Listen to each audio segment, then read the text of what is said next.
Got Clay Henry with us, publisher, editor, Hogs Illustrated, wholehogsports.com. You can read his columns as well. Joins the Morning Rush a couple of times a week. He's with us today.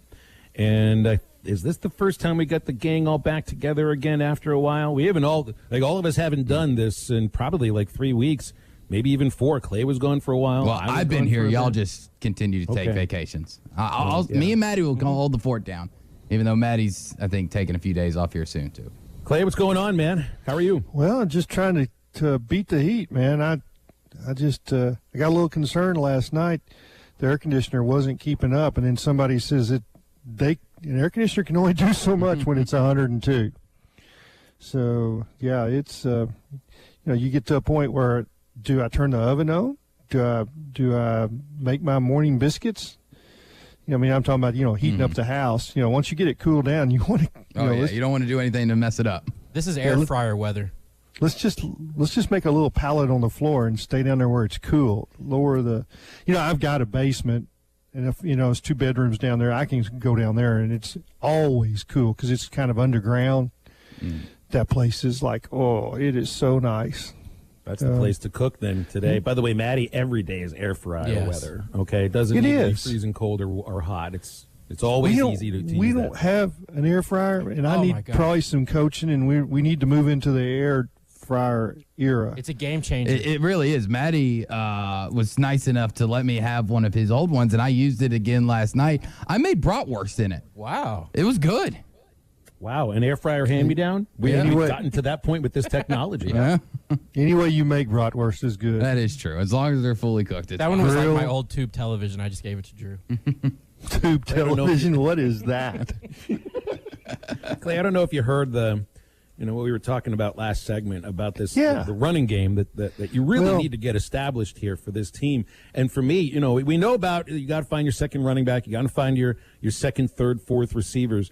I'm nervous about Stromberg's injury because of the time of the year right now that it's in camp. I know he might not miss games, but I just feel like having your center for camp would be so big, and the lack of depth at tight end, I think, is an aspect. There might be depth in the running back room. We just don't know it yet because there's so much inexperience.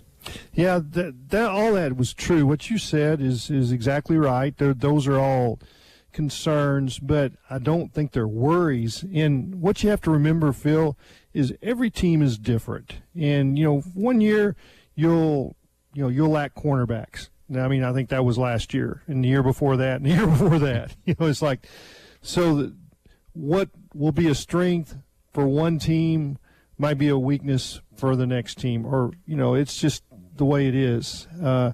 And first 2 weeks of camp, there's guys coming and going. There's guys that are going to miss a few practices. And I don't think Stromberg's injury is serious, and he is the kind of guy that, will pick up where he left off. I don't see that.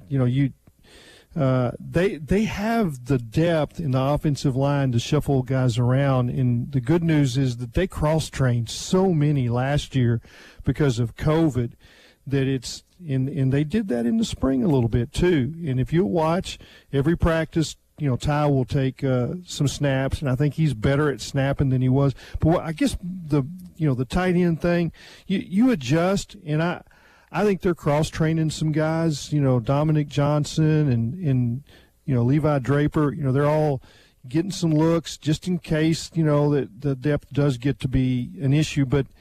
You don't have to have 2 tight ends out there all the time. You don't have to have a tight end out there. This offense is such that you can run more receivers, and they've got potentially they're a little deeper there than they've been, and they don't have to run tight end plays.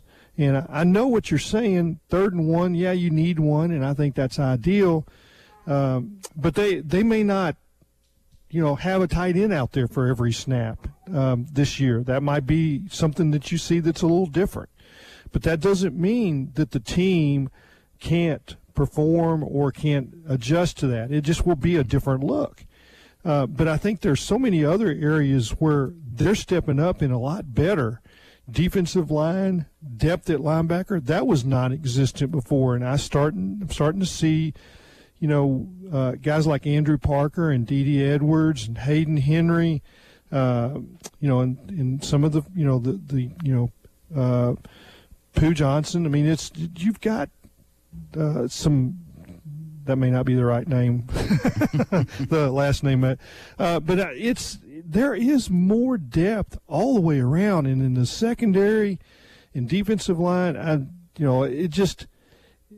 I do think they will run the ball more effectively than they have, and I think it's a mindset, and it's the way this team has been prepared, and I don't think you just have to have tight ends to run the ball, and that's kind of a traditional, okay, if we're going to play a video game, we're going to have tight ends, right, Phil? But we may not see as many tight ends this year.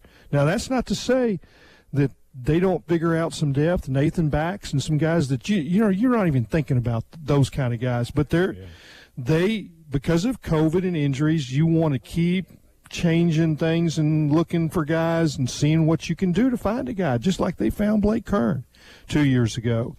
And he was not a player that you would have thought, okay, he's going to score touchdowns. He's going to, be a third down option. He just wouldn't have. He wasn't on the radar, right?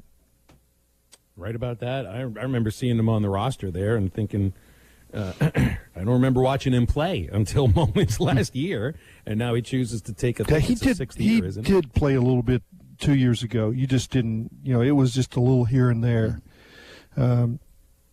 But it's like, once he scores a touchdown, you better, I'm looking forward to writing a full-blown feature on him coming up, and he's just a neat kid. I mean, he played quarterback in high school at Lamar. Now, Drew, you have to tell me where Lamar is, and I'm not talking about the college in Beaumont. It's like, do you know where Lamar is? Lamar High School? Yeah. Lamar, Arkansas. I have no idea. Okay. No idea where Lamar. I know the only Lamar I know of is Lamar Avenue in Memphis. I know a guy named Lamar. Yeah. It was between Clarksville and Dardanelle. Does that help you a little bit? It does It's not. on I-40. You drove right through it. You drove right through it when you escaped Memphis. Yeah. I'll look for it next week. Just give him another couple of months, and he'll be. No, I am. But I mean, there's not a lot of people that don't know where Lamar is. It's a spot. Mm-hmm. You are right. It's a spot. Here we got Jason in Frankfurt on hold here. He had a question for you, Clay. Jason, what's going on, man? Good to hear from you. Hey, good to hear from you all. Clay, I'm looking at Traylon Smith, and I'm hoping for like a Michael Smith, like circa 2008, where he came in and he really helped Petrino that first year. I think he ended up with like 200 carries, 1,000 yards, 10 touchdowns, like 8 of them rushing. I'm really hoping that kind of year from Traylon Smith that we get like 10, maybe 12 healthy games out of him. Is that unrealistic, or what do you expect? Well, I mean, if he stays healthy, that's what you'll get from him, because I think it's a better offensive line, and I think it's the focus is going to be to run the ball. And I think he's bigger than Michael Smith, though. I'm just telling you, he's 190, and I don't think Michael, he might have been 190. But both of them, are vertically challenged. They're not real tall, but that's not really, height is not really a prerequisite for running back. It's an agility skill more than a height skill. But they need to build depth, but if he stays healthy, they're going to give him the ball. I mean, he can have those kind of numbers. Yeah, no question. Good to hear from Jason. If you got any questions for Clay, 877-377-6963 to get with us. Brought to you by Wave Rural Connect. Wave is local and rural as well. Wave Rural Connect is a local rural provider. Wave lives and works where you do. Fast fiber internet starting at $49.95 for 100 megabits per second. You can get a gigabit for $79.95. Television packages starting at $32.95. Fiber phones starting at $29.95. Wave Rural Connect can help your business. They bring urban quality services to your hometown. You can call Wave at 833-4WAVE-RC. 833-4WAVE-RC. Wave Rural Connect and Arkansas Valley Electric Cooperative, changing the communities they serve. More with Clay Henry on Halftime next. and Clay Henry with us for another segment. 877-377-6963, the number to get with us. We had a couple of... Tyler says he's a plumber in the new Lamar High School, or plumbed in the new Lamar High School. B, he's always on top of the geography in the River Valley area. Text out of the 479, Clay asks, TJ Hammonds is still on the team with a couple of question marks. He is. And asks maybe this is the year that he reaches the potential. We've been, it seems like a question that's asked this time of the year for 5 years running now. So here's the potential. That he gets, a carry, couple of carries, couple of touches a game. I don't know that the potential is 10 carries a game. I don't think that. I think he's a change of pace guy that, you put him in the slot, motion him back, give him the ball, in jet sweep action, some of that kind of stuff. And and then you do the same thing and then get a vertical out of him and throw it down the, or a wheel route. I mean, those are his plays, but he's not going to be a guy that you say, we're 3rd and 1, we're going to bring him in and hammer him off tackle. We're just not, right. I mean, that's not. So when you say, what is his potential? Well, you have to be realistic. That is, what is his potential? But the first thing you got to get out of him is ball security, which has always been, what made me nervous. But he has the speed and, open field wiggles that, that's what I call them, the wiggles, that you can, that make a play in the SEC. But I don't think he's, 8 to 10, handoffs type of running back. By the way, you guys, is that Matty? You played the intro music, or is that Drew? That was a little Chris Stapleton. Yes, that was his hit song, Arkansas. Yeah. I got to get down to Arkansas. I love that song. Love the thought behind it, how he wrote it. He was just winging his way through Arkansas, through the part of the country that I live. He just kind of wild here and got off the beaten path. And came up with a song. I think he was probably rolling to Memphis. So last night, as I was prepping for dinner, my daughter and son-in-law came down and we fixed steak and some other things. That was the first song that I played on my playlist, and then we went to Tyler Childers and some of his stuff. So, I love Tyler Childers. My buddy got me into him a couple months ago, and I've been jamming him out lately. Yeah, great music, great fiddle playing. So. Yeah, little Kentucky bluegrass. Mm-hmm. Yeah. He's his hometown's actually, not to derail the conversation, is just the next county over from where my mom grew up. So I know the area pretty well and have family that's from his hometown. So it's kind of a cool connection. But back to football. Bruce in Nashville. I guess so. Bruce in Nashville, and I'm guessing there's a Nashville, Arkansas. Is that a correct? Absolutely. Okay. Down by Texarkana. Just making sure it wasn't the Nashville that I and most people think of when they see the real Nashville. Okay. Yeah. Well, he wants to ask you how much input Dow Loggins is going to have in the offense this year. This is Kendall Briles' offense. I mean, there's not any doubt that Kendall is the play caller, and I would suspect that Dow's going to be in the press box, because Kendall loves to, he wants to be on the sideline, and Dow will be his eyes in the press box. So there's the input. What does he see? But as far as giving him a bunch of plays or calling plays, no, Dow's not going to do that. He's going to coach the tight ends and look for the keys that Kendall wants him to see from the press box. Safeties, alignment. Where the movement's coming from. There's some things you can't see from the sideline that your eyes up there, and I think Dow will be really good at doing that. Pads tomorrow, right? We're supposed to. Full pad. Now they've had some shoulder pads on, but this is this is what I saw. It's the start of football. It's when you can really tell what your offensive line can do, because when they're not in full pads, and the defensive line has an advantage, because where the offensive linemen they lock hold of pads, they lock hold of shoulder pads, and what they can do, that's their strength. And when they're not in full pads, the defensive linemen tend to just kind of slip right through them.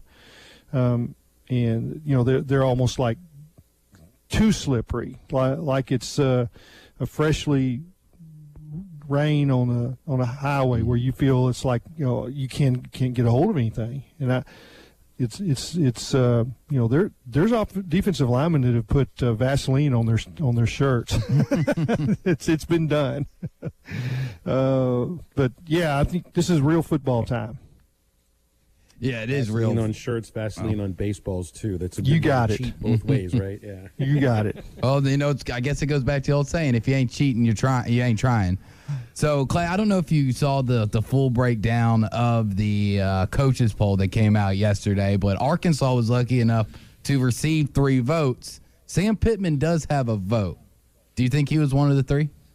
No, I don't think he'd do that. But here's the thing about the polls, and I've said this, since Arkansas has been in the SEC. Just win some games, and you'll be ranked. I mean, it's there'll be 6, 7, 8 teams out of the 14 that are ranked most of the season, and it ebbs and flows as you beat up on each other. But Arkansas, they go 3-0 out of the gate, and they beat Texas.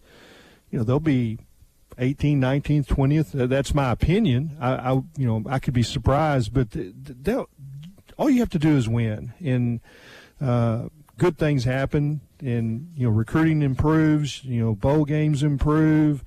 You get more primetime TV games. You don't play the 11 o'clock. Just win, and I think they can accomplish some of that this year. I think they're going to be better, and it's 2 more weeks of camp. We'll see how many injuries they've had, and what's happened with COVID. All those things are still kind of question marks. But this is a team that's got more linemen, and if we're focused on tight ends and running backs and this and that. Half of the players on the field are linemen, and Sam Pittman has improved that area of the team in really pretty fast, maybe faster than I suspected, especially when you didn't have a spring practice the first year. And I'm excited about this season. I'm not ready to tell you how many they're going to win, but I'm probably glass, half full or 3/4 full most of the time, and I feel a little better this year. Well, it puts you and Drew in the same category. You both have a little sunshine going on. It's all about being optimistic. 30 years ago today was John Daly's PGA championship, 9th alternate. So I know he's a former Razorback at that point, but can you think of any other athlete connected to Arkansas, either while they played for the Razorbacks or when they went on to professional, whatever, that was a bigger surprise than John Daly winning that PGA championship? That's pretty much up there. I wouldn't say there's been too much that would top that. Surprise is a big word, and it's I'm not talking about potential surprise. But no, what I'll say this is that I pay close attention to golf. It's always been one of my loves, and so I knew about John Daly in some real clear terms. That he would be able to play at that level is not a total surprise to me, because if you talk about somebody that's got it all, as far as physical abilities, ability to putt, touch, length, I didn't know anything about that golf course in the way it was set up that he could cut all those corners, and turn it into putt-putt. In other words, 350-yard drives going over houses and going over corners and then having chip shots to the greens. I didn't know that was the case of, crooked stick. But looking back, you could almost see it coming. No but he kidding. had to get into the field first. Had to make it first as a 9th alternate, which yes, would make he it did. a huge surprise when nobody else knew his name. Yeah. But no, I can't think of anything that would rate comparable to that, Phil. Yeah. John in Mountain Home says he was 8 when Daly won his PGA. Then he comes and wins the British Open, too. I mean, it's like, wow. Yeah, and achieves folk hero status immediately. His son is on the and golf then team people now. got to know him. Yeah, his son is now That's he's a right. freshman on the golf team. Little John Daly. Clay, we're out of time, man. Always good talking with you. Thanks a lot. We'll do it again next week. Okay, enjoyed it. Always do. Thanks, Clay. You got it. Clay Henry, Hogs Illustrated, and voice of reason and sanity, according to Ernie from Hatfield. 877-377-6963. Into the second hour with some Change My Mind.